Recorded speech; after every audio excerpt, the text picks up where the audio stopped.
I'm James W. Cain, and I'm a 3D sculptor, and I've been sculpting for about 5 years now, professionally, and I basically make toys for collectible toys, but I'm also doing a lot of VFX work as well. Yeah. Was that good enough? Yeah. Good.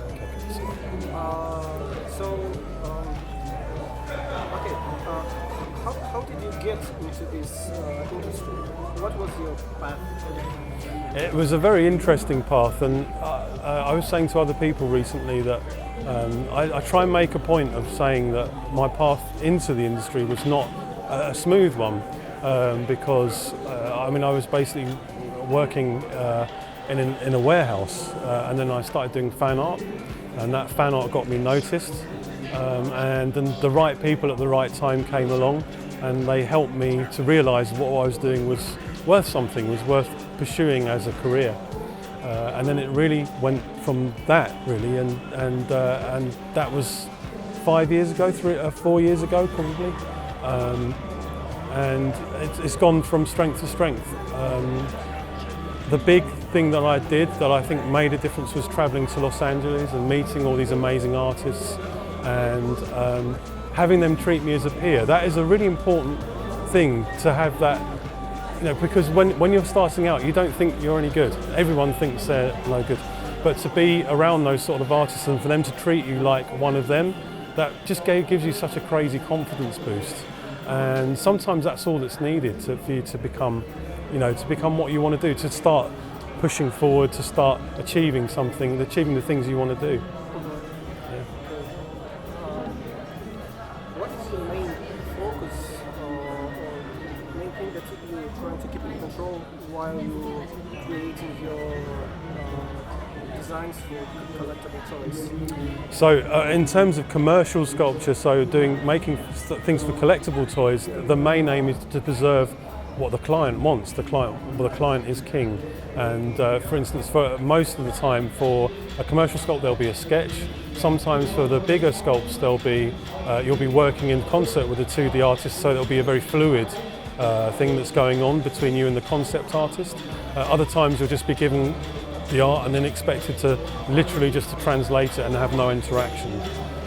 So the main thing for me in those situations is to preserve the vision of the 2D artist and to translate that into 3D, and also to again keep it fluid, because there's some things in 2D that you just can't do in 3D. So understanding that and understanding how to translate that for the client, that's a really important thing. But also trying to remove my preciousness about it as well, because at the end of the day there are things that the client wants that you might necessarily not want to do, and so you kind of need to listen to the client. You need to be able to listen and understand, and that's the big thing that I try and achieve with that sort of sculpture. What about your personal works? That's different, and actually I'm the worst client. I'm terrible. Because I'm so fastidious, I really get detailed. I really get into things. But my main goal is storytelling. I think, let's face it, I think that's the goal of most artists, to tell a story. My particular interest is history. I've got a fondness for history, and I tend to have favourites depending on what I'm reading, the literature I'm reading, or what I'm watching on TV. Mostly that's history based. So a lot at the moment it's still World War I. I'm really fascinated with that era. It's just fascinating. All the little sort of trinkets you can find online, all the photos, the films that are now around that document that era. I absolutely love it, and or in the right way. And it's something that it's a frame for me to tell my own stories. Actually, since we're talking about it, have you seen World War I in color?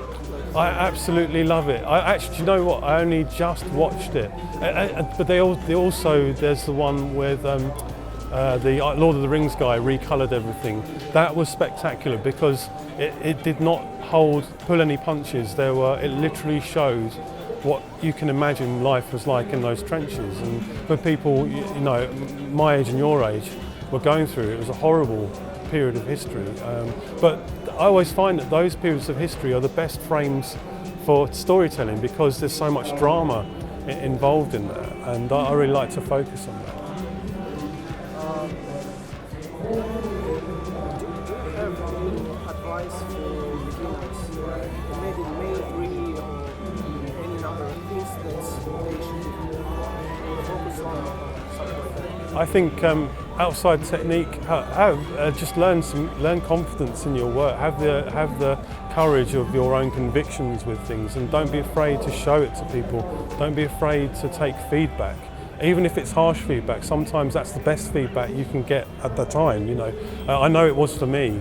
I mean, I went to art school about 10, 12 years ago, and they really did give us some very harsh criticism, but that helps you, I think. And so learn how to take it. Learn how to take it gracefully.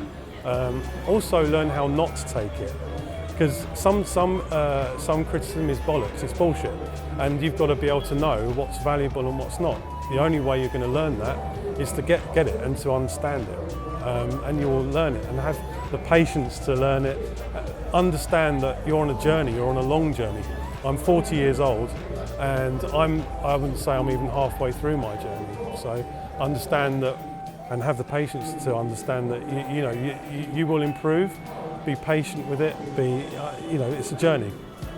Yeah. Last question. How do you like the artillery? I absolutely love it. I love the Russian people. I love St. Petersburg. If I could, I would come back. Maybe see you next year? Maybe, yeah, that would be awesome. Yeah, I will be doing some sightseeing in the next week, but I'm really sure it's only for a couple of days, so I'm really sure I won't see everything. So I want to come back and see everything. That'd be cool. Yeah. Thank you. You're most welcome. Most welcome.